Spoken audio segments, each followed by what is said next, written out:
This is Resistance Radio. This is the program that I do on a weekly basis, and oftentimes I know that I'm offering a perspective you're not hearing elsewhere. So I'm going to do that in all likelihood. I'm going to do that again today, and I'm going to talk about a couple of things. We're going to talk about your national elections coming up. One actually is a state election, but I'm going to talk about the non-native elections. Then I'm going to talk a little bit about the Seneca elections and some of what's brewing as as campaign promises, as commitments, and that kind of stuff. Stuff that really I find a little bit disturbing here. But I think it's interesting. I think you should know a little bit what's happening because I've talked so much about Seneca gaming and our battles with the governor of the state of New York, and and how that is played out with the federal government in terms of the Interior Department and who's sitting in as the Interior Secretary or the president for that matter. So I'm going to get into all of that a little bit. But first, let me just start. I do record video of this program. So for those of you who are watching this program, either on social media, YouTube, wherever you're watching it, you may see that I'm wearing a Spider-Man shirt.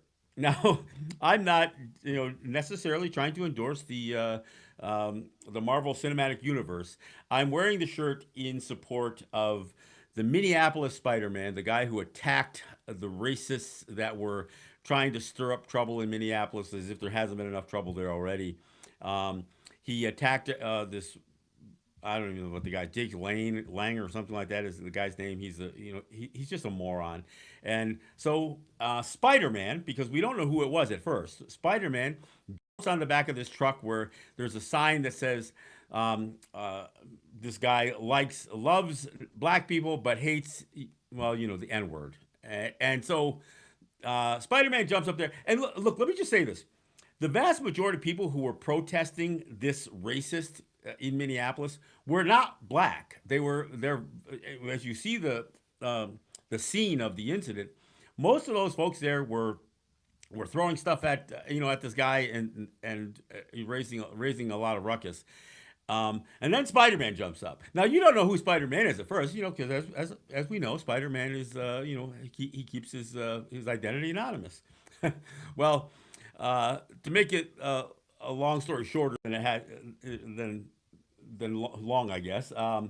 Spider-Man throws a couple of punches at these racists, destroys their signs a little bit, and ultimately he's arrested. And then it turns out that that the guy gets arrested and his identity is revealed.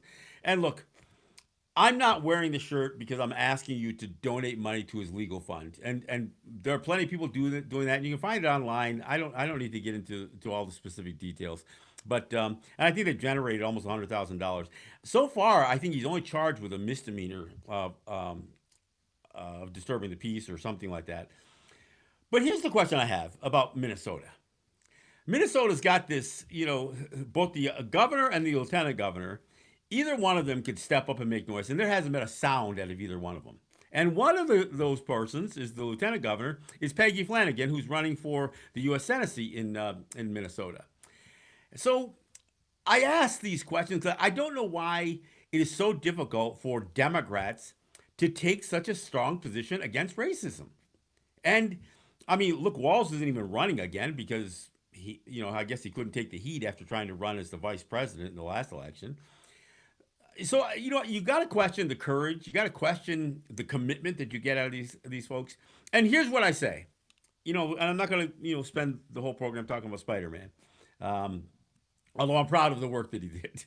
And by the way, in case you don't know, the Spider-Man wasn't Miles Morales, but it was a black man who stepped up to throw some punches. And look, I think attacking hate speech. And I know people are all about nonviolent direct action. Sometimes you got to throw a punch.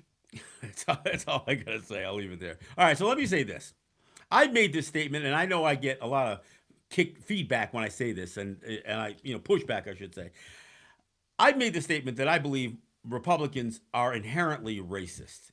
Now, does that mean every person who checks the R box, when they register to vote, is a blatant, racist?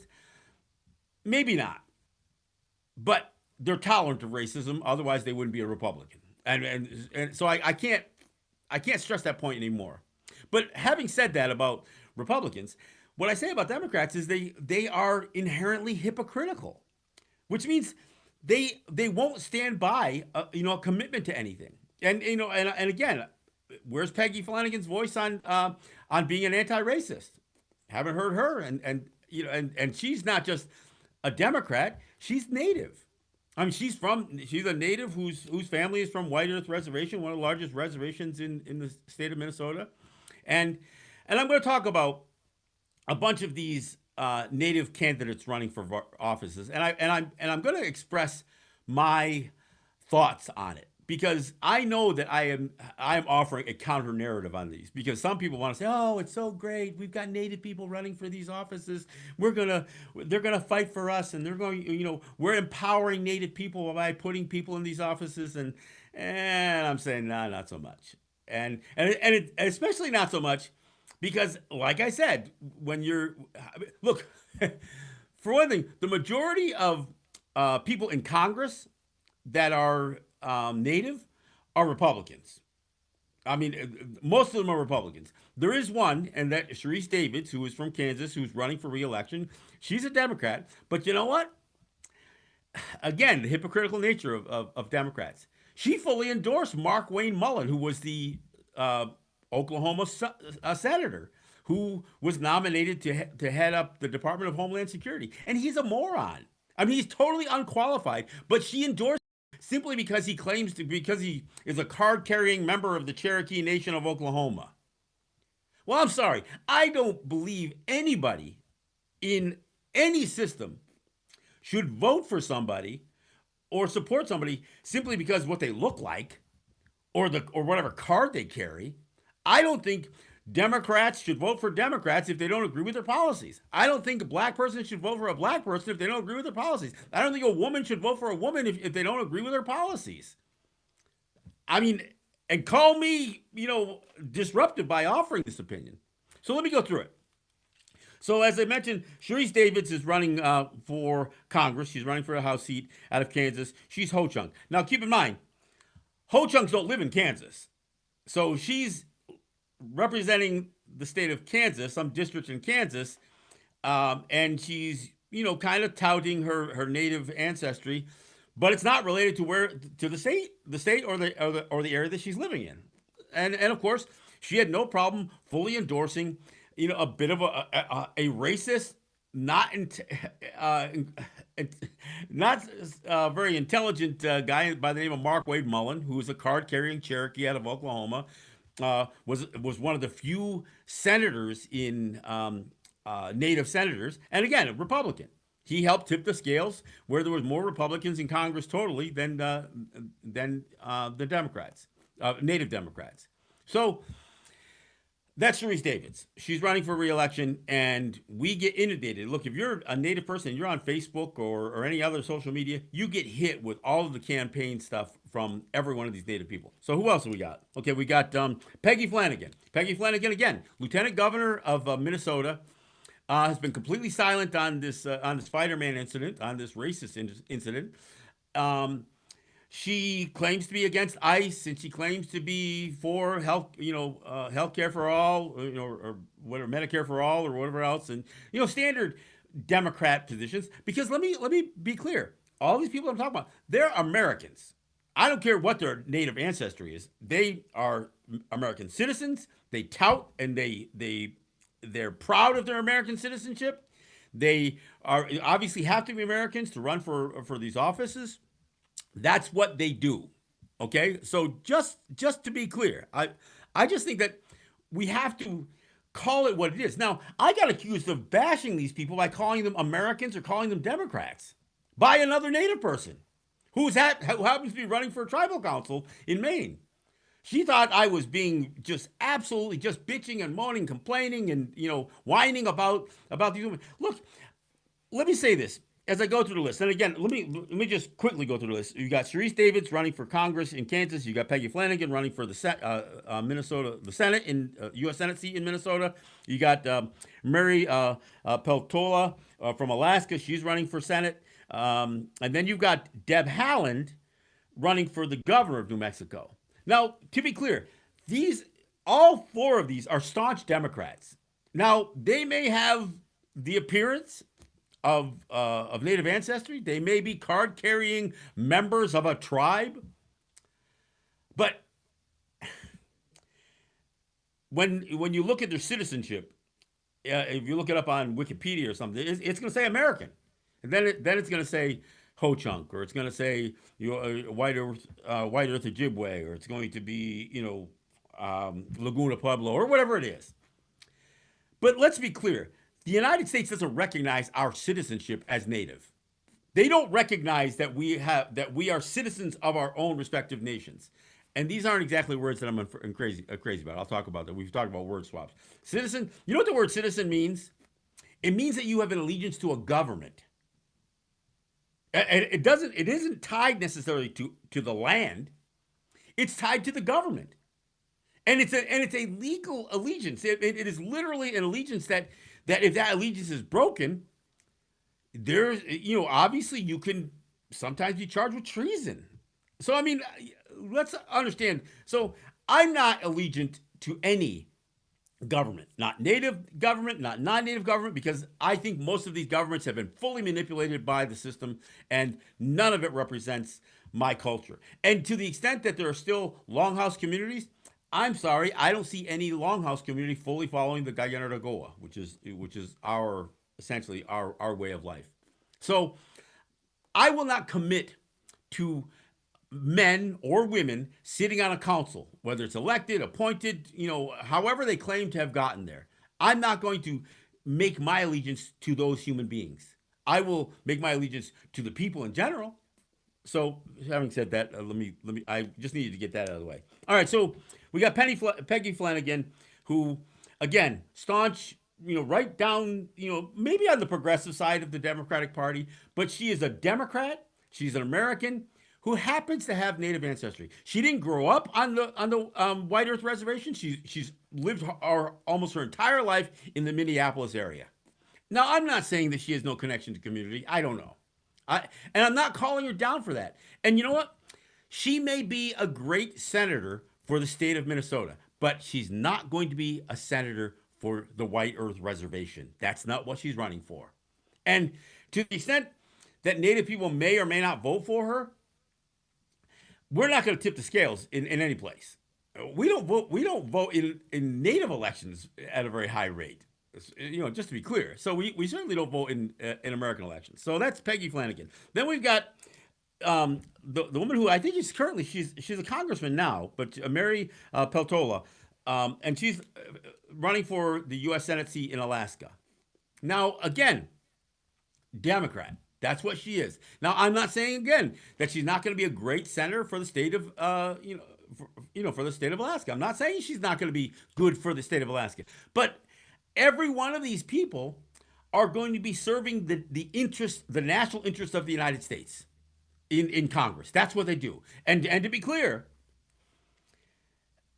Congress claims to have plenary powers over Native peoples. And I've never heard any person in Congress, least of all a Native person in Congress, reject this notion that Congress should have this ultimate authority over Native people. I haven't heard from either of these three. Or the fourth one they're going to mention, Deb Haaland, who was a congressman or congresswoman. She, she had a couple of Native issues that she addressed, and she was from New Mexico, or is from New Mexico. She was nominated to head up the Interior Department, where I thought she did a dismal job, especially relating to the two issues that come to mind. Is I thought the report on residential schools was outrageous. I thought it was an atrocity. And I've talked about it on previous shows, and I'll probably talk about it again, especially as we approach Orange Shirt Day coming up at the end of September. So that was and now Deb Haaland is running for the governor of New Mexico. Now again, I'm not saying she's not going to be a great governor for the state of New Mexico, but she's not going to be the governor of Laguna Pueblo. She's not going to be the governor for Native people. And to the extent that Native people may, and in all likelihood, look, we're all being inundated with information about these guys, whether we have any ability to vote for them or not. It's coming across social media left and right. We're inundated with this stuff. So will Native people come out and vote for all four of these people? Yeah, probably. But are they going to tip the scales? Unlikely. And look, I listened to Deb Haaland go on and on about being a grassroots candidate. She's running in the larger of the two parties, the Democratic Party, in a state that has pretty much been blue for a while. She's coming out of being a congressman and the first cabinet secretary, Native cabinet secretary, and a woman Native cabinet secretary in the history of the United States. She's got a little bit of momentum behind her. She is anything but a grassroots candidate. And honestly, she should be a front runner by a mile. I don't know if she is or she isn't. I don't really follow the races that closely, but because I'm inundated with this stuff, and I feel like I got to express my opinion that these are not our native. They are not native candidates. They are candidates for these U.S. seats, or in the state in New Mexico, the governorship, for those seats, not for us. I'm just saying that they aren't ours. Now, let me get back to my statement earlier about Democrats being hypocrites. I mean, let's look at Deb Haaland, for instance. I mean, we already talked about Sharice Davids endorsing and fully supporting Mark Wayne Mullen in his cabinet secretary confirmation. But what about Deb Haaland? Well, Deb Haaland, she did work for Laguna Pueblo in their gaming. So she understood native gaming, or should I would assume had some grasp of what the challenges have been for native gaming. And what's the biggest challenge that native people have with gaming? The challenge is the fact that Congress, which asserted its plenary powers and passed the Indian Gaming Regulatory Act, forced us to have some sort of regulatory power sharing with the states. And they say, first and foremost, you must enter into with the state that surrounds you, enter into a gaming compact with the state. So Deb Haaland should have known the native side of that push and shove that goes back and forth between the state, in this case New Mexico, and the gaming operation of Laguna Pueblo. So she should have understood that. And then she becomes a congresswoman. And in Congress, now she sits there wielding the plenary powers of Congress. Now, I never heard her weigh in on the Gaming Act or any of the lopsidedness that the Indian Gaming Regulatory Act has relating to Native people for New Mexico or any place else. I never heard a word out of her. But then she gets nominated to be the Interior Secretary. So now she's already gone from being on the native ledger side of gaming to being on the non-native power, plenary power side of Congress. And then she becomes the Interior Secretary. Now, the Interior Secretary is the person who is responsible for overseeing the enforcement of the Indian Gaming Regulatory Act. So now there she has a role in all of the disputes that happen between native and native gaming operations in the states. And when it came to the Seneca dispute, which I'm going to talk about a little bit later, she was silent. In fact, she held back the Interior Department from offering any opinion about the dispute between Kathy Hochul, the New York State governor, and the Seneca Nation on their dispute over gaming. In fact, she held back just long enough for Kathy Hochul to extort over $500 million out of the Seneca Nation. And then turn around and give it to the billionaire Terry Pagula to build a new stadium for the Buffalo Bills in her hometown in Western New York. And Haaland did nothing. And look, she was asked. She was asked repeatedly, and she kept rejecting and refusing and delaying. After this money was again forced, and when I say extorted, let me be clear. Kathy Hochul froze all of the assets, all of the checking accounts, all the bank accounts of the Seneca Nation, all of their operating accounts, everything associated with their gaming, everything. She froze everything using a law that was really for going after fines. Not some revenue sharing debate that should have been going on between that Deb Haaland should have played a role in solving and didn't. By the way, she did make a commitment. She says, well, I'm going to propose some rule changes to level the playing field. Well, you know what? Her tenure as the Interior Secretary ended. She went out the door and never did any of that stuff. Now, so what happens is that Kathy Hochul freezes these accounts. Seneca Nation is bouncing checks, all kinds of craziness, right? To employees, to vendors, to all kinds of people, contractors. Not just Native people are being harmed by this, non-Native people are being harmed by it. The entire Western New York economy is being affected by this. So the Senecas concede and they write a check for almost $600 million to Kathy Hochul. She turns around and gives it most of it, the lion's share of it, to I mean, when I say lion's share, I mean most of it, to the billionaire owner of the Buffalo Bills. That's what she did. And Deb Haaland did nothing to assist the Senecas. Now, again, she said, oh, I'm going to propose a rule change. No, she didn't. And now she doesn't sit on the Native side of any potential debate between the state and and a Native gaming enterprise. No, now she's running to be the governor. She's going to be the one squeezing Native people for revenue. So when I talk about hypocrisy, that's kind of what I'm talking about.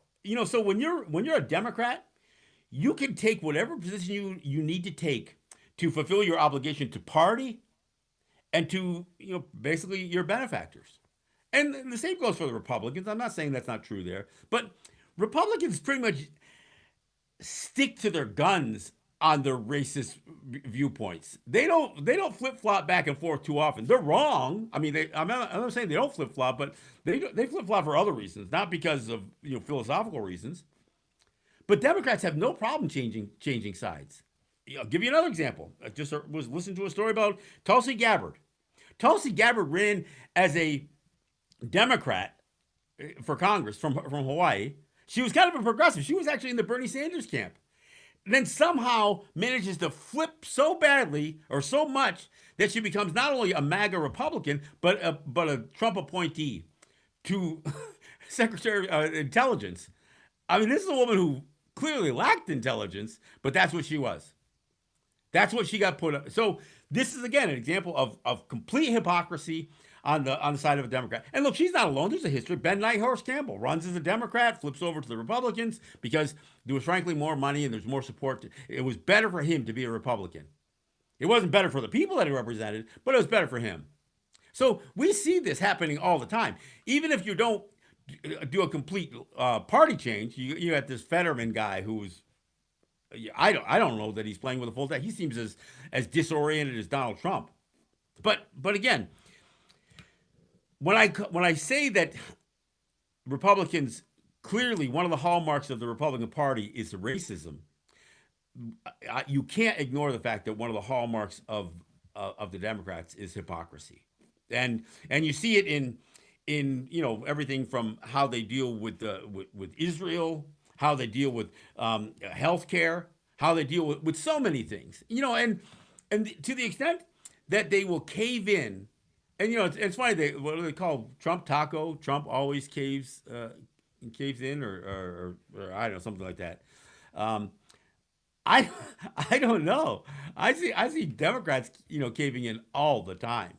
And at some point, is it really a cave in, or was there opposition just for window dressing in the first place? I mean, that's what you got to ask yourself. So look, my view is that if you're Native and you embrace American citizenship, then you've kind of bailed on your people. No, I'm sorry, you just have. If you are first and foremost an American, and then cling on to some part of your Native ancestry, even though you may or may not have ever been a part of community, I just think that you've sold out. That's my view, and I'm not saying that you're not. That you aren't good Democrats, whatever that means, or good Americans, whatever that means. I'm not saying any of that stuff. Good Christians, whatever you want to call yourselves. You may be all of those things, but you're not ours anymore.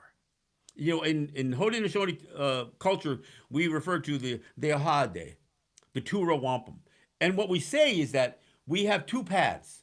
We have a path, and whatever the other party is, they have a path. When it came to Europeans, we said, you have your ship, we have our canoe. We will travel down the river of life. I mean, originally the Ohade was about two paths, not two vessels. But when white folks showed up, they didn't have paths here. They didn't have any. Their footprints weren't left behind from generations like ours did. So we used an analogy that they'd understand. You have your ship, we have our canoe. And in many ways, the analogy worked almost, perhaps even a little better, but considering who we were talking about. Because we said, you can't ride with a foot in each vessel. You have to make a decision. And if you are non-native and you have not been incorporated into our people, you you can't ride with a foot in each vessel. And if you leave your vessel, then you have to leave all of your stuff behind, and you have to fully embrace who we are. And it's the same one for our culture. The problem is we got native people who want to claim, oh yes, I'm this, I'm Cherokee, I'm Ojibwe, I'm Penobscot, I'm whatever, but I'm an American first, and I vote, and I serve in the military, and I go to church, and I run for offices, and I do all these things. Well, I don't know where all that native stuff went in the mix of all the things that you claim to be. But what it clearly tells me is that you have a bit of an identity crisis. And again, I'm not saying that makes them terrible human beings. I'm just saying it doesn't make you one of us. It means that you've chosen a different path.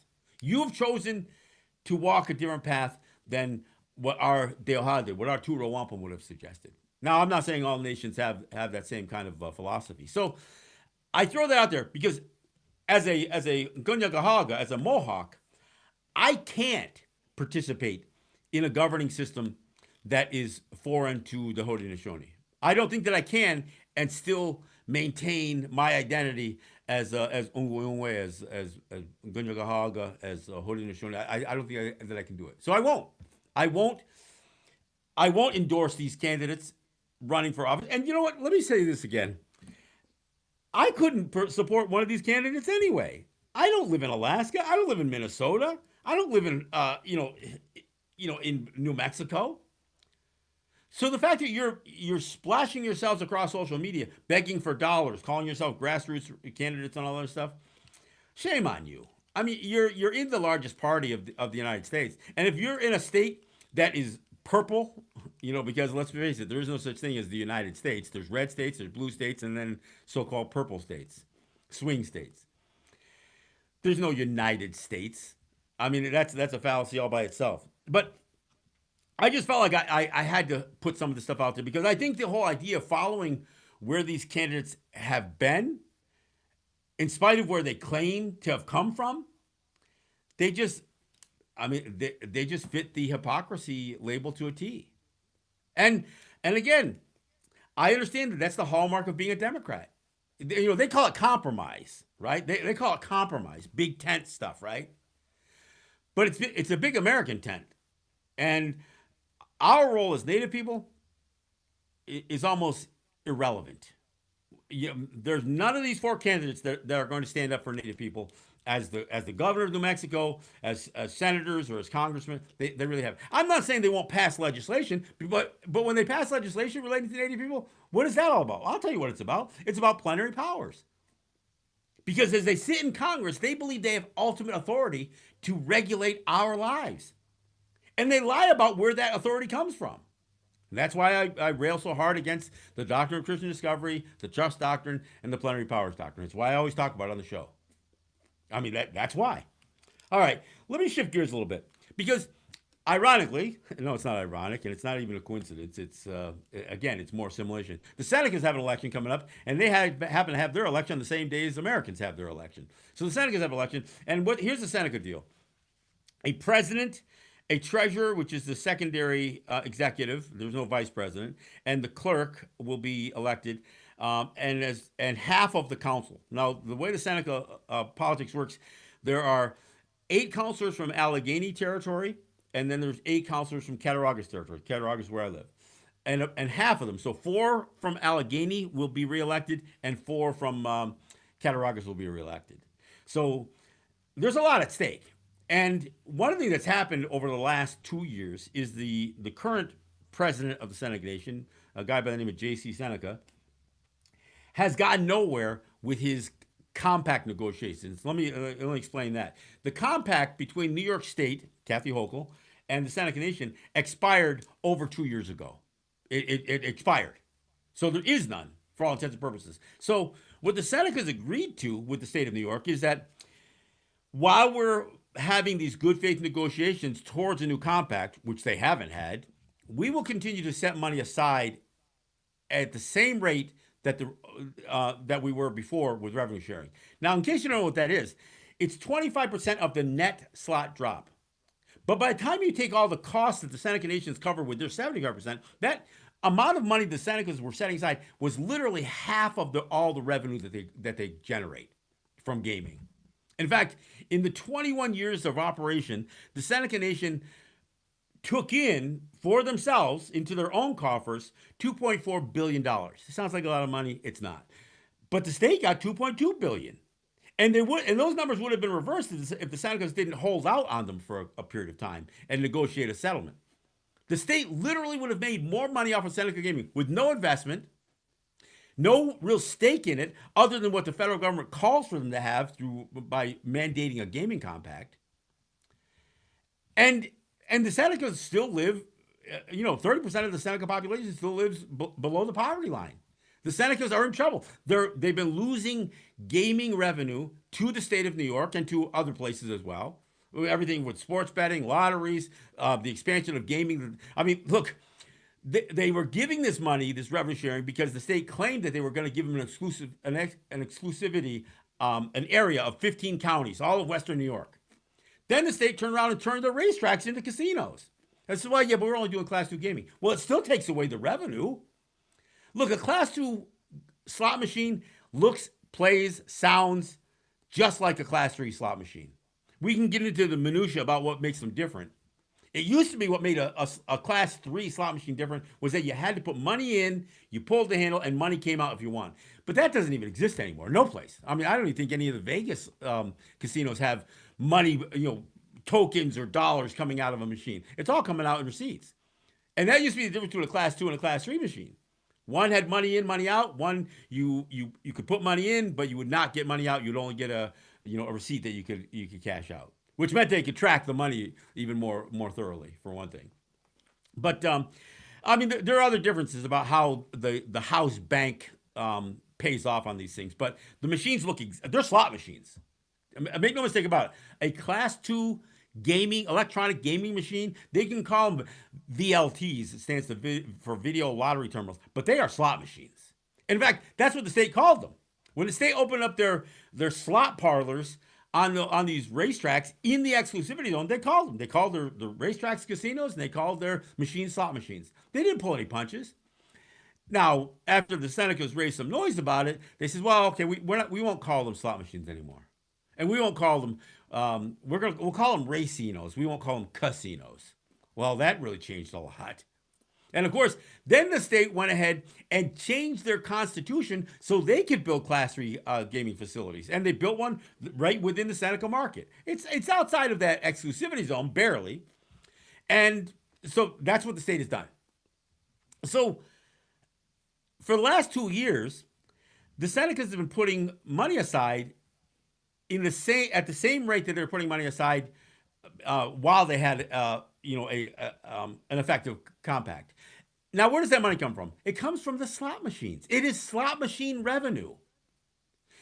And the argument that J.C. Seneca's and others were making was, we're afraid we're going to lose a lot of our gaming market to mobile gaming.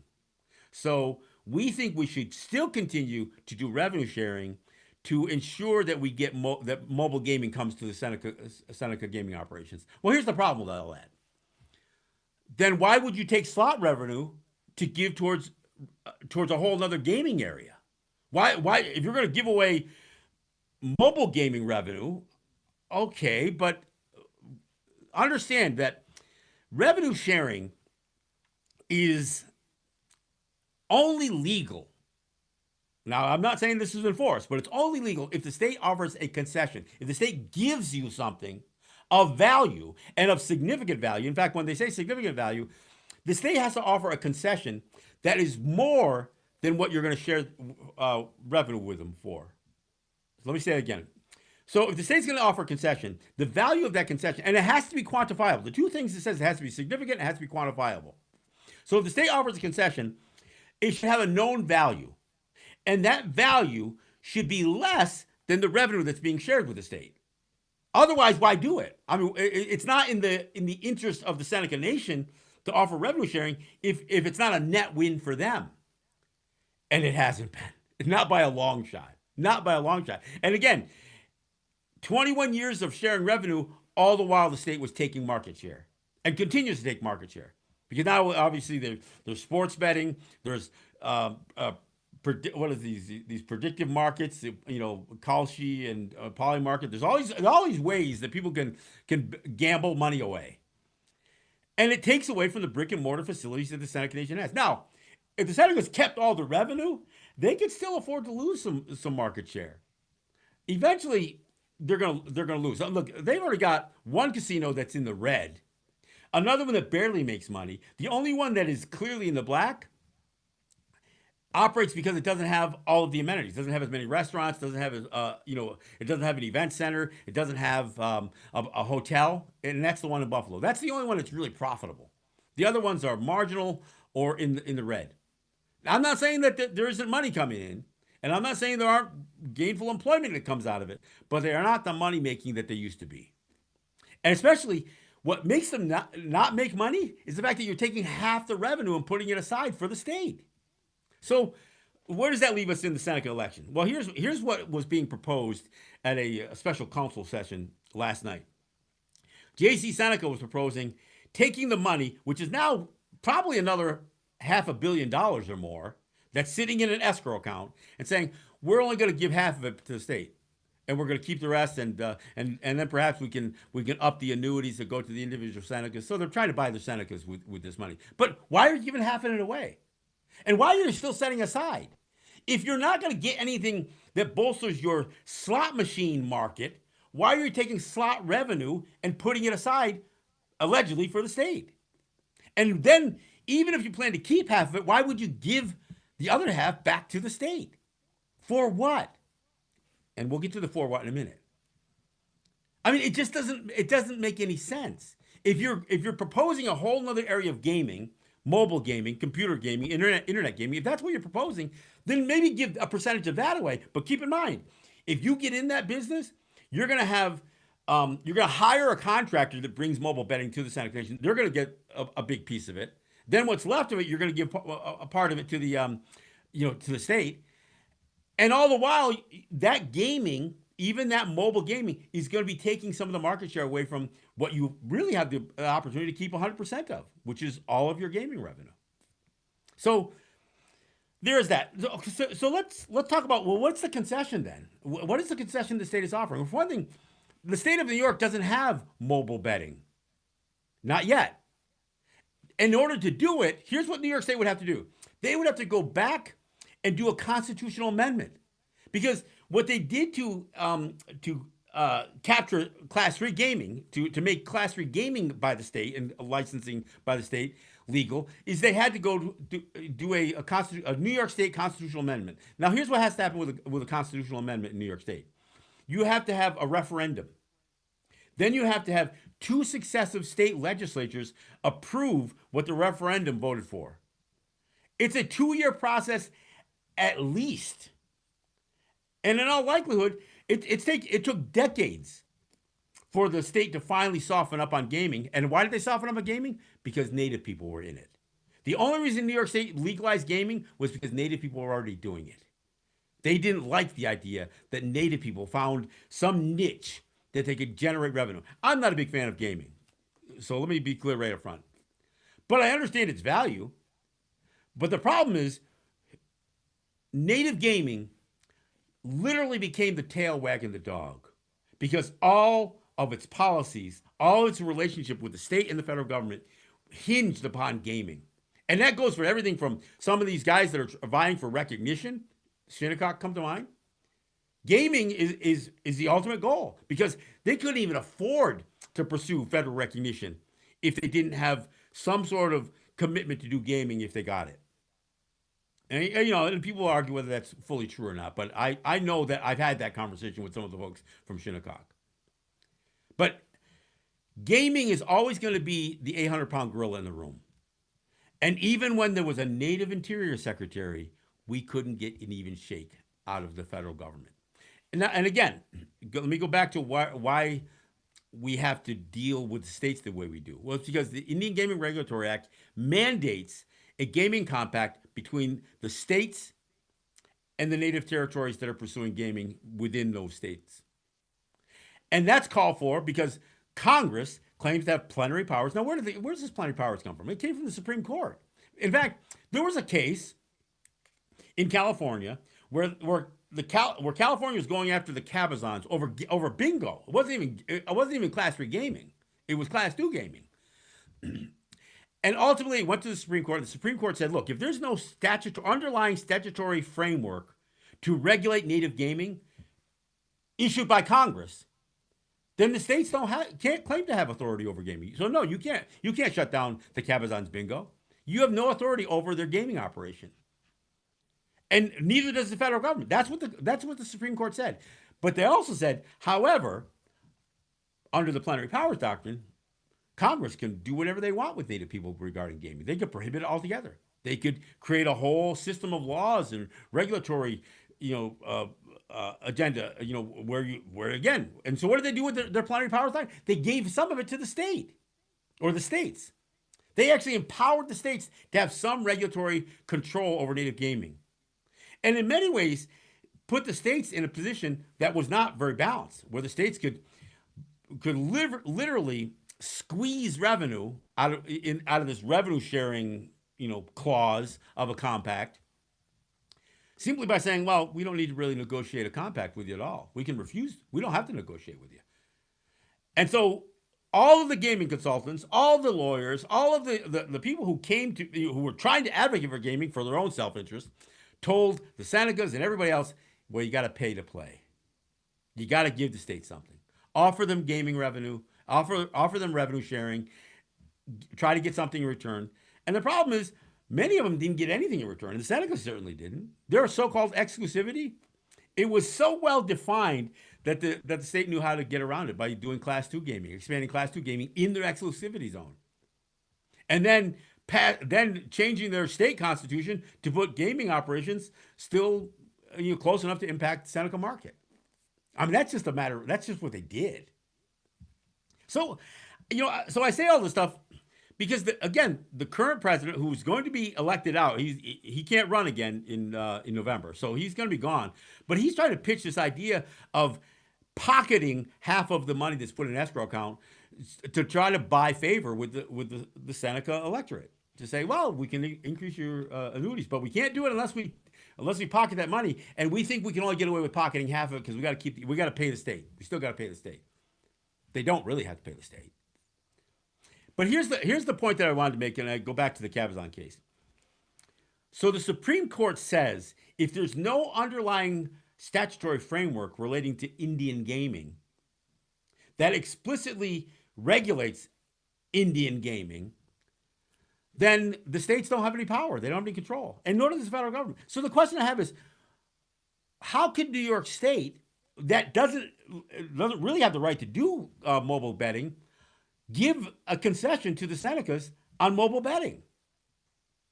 And especially if there's no federal underlying statute. Now, apparently, the Interior Department is claiming, well, no, you can't do mobile betting unless Congress gives you permission. No, that's not what Cabazon said. Cabazon didn't say you could only do what Congress allows you to do. It says you can do whatever you want to do unless Congress tells you can't. That's what the plenary powers doctrine says. The plenary powers doctrine gave Congress the power to regulate Native people. It's a false narrative, but that's what it did. It didn't say that Congress can basically prohibit you from doing something without legislating it. If there's no statutory prohibition against Native mobile betting, then the federal government, including the Interior Department, they have no say in the matter. So what is J.C. Seneca or any of the look? He's got a whole wing of that are running for re-election here, and he's got a whole piece of the Seneca Council that's with him all the way on this thing.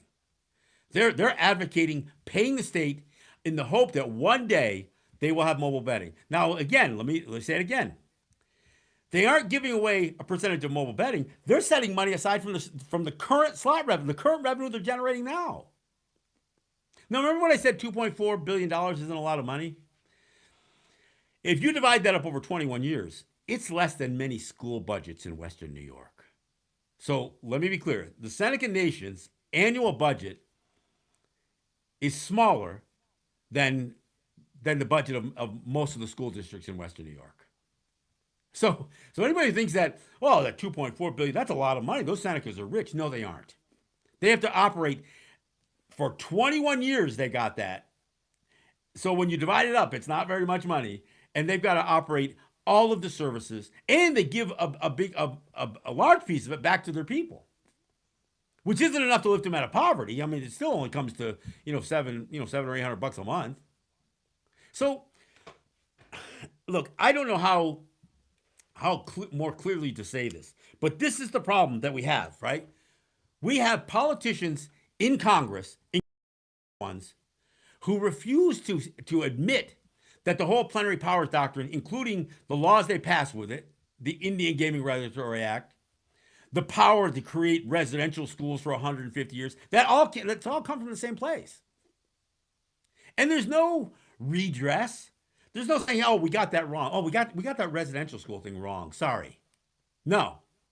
Oh, no, I'll take it back. We did get some apologies. We got apologies. What did Joe Biden said? It was a sin on America's soul. He didn't say it was a crime. No. He said it was a sin.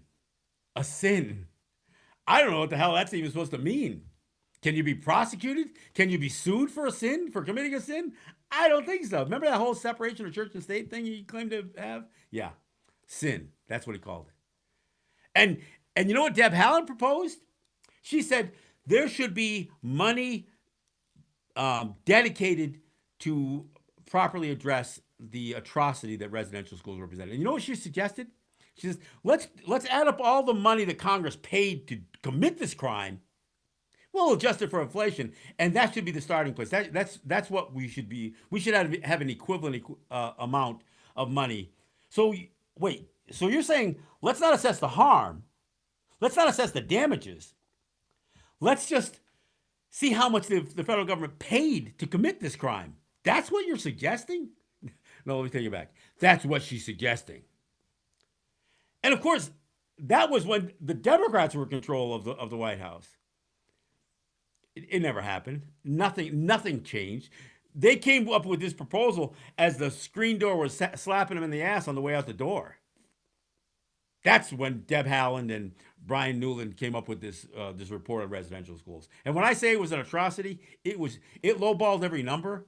It was anything but truthful, and it offered no compensation, no reparations, no payments to those harmed by these things, or the descendants of those harmed by these things. And to be clear, children died by the thousands in these schools. They were raped, they were beaten, they were abused, they were malnourished. They died because they were murdered, they were starved, they were neglected. That's what happened in these schools, and they were abused. And who ran them? Well, who could have run such a terrible thing? The churches did, the Catholic Church and other churches. Church run, government funded, either the state or the federal government. And there were hundreds. There were 350 federally funded and probably another 100 state funded. That's just on the U.S. side. Add another 150 or more on the Canadian side. And that's how many of these prison schools existed in North America. And of course, that includes Alaska, that includes Hawaii. And that's not even including what they did in South America, what other countries did. So that's what plenary powers is. And nobody seems to want to fight it. The reason that Ross, John, and I, and his wife Holly produced this film, The Long Hope, was to expose the truth. And some people are scared of it. And they reject it. They push back. Our own people push back. So this isn't just about fighting the bureaucracy out there, the American bureaucracy. We got to fight our own first. We'll see what plays out with the Seneca elections, whether JC's, cohorts win the election and end up having the power to give into the state. And I've talked about the word sovereignty, right? I've said how I reject that word. We need autonomy, not sovereignty. Sovereignty is merely the power of the pen, the power to sign off, sign away, sign up. We got to take that back. I want to thank you for listening. I'm John Kane. This is Resistance Radio. Please support WBI and WPFW, and I'll be back next week. I want to thank you for listening. Yahweh.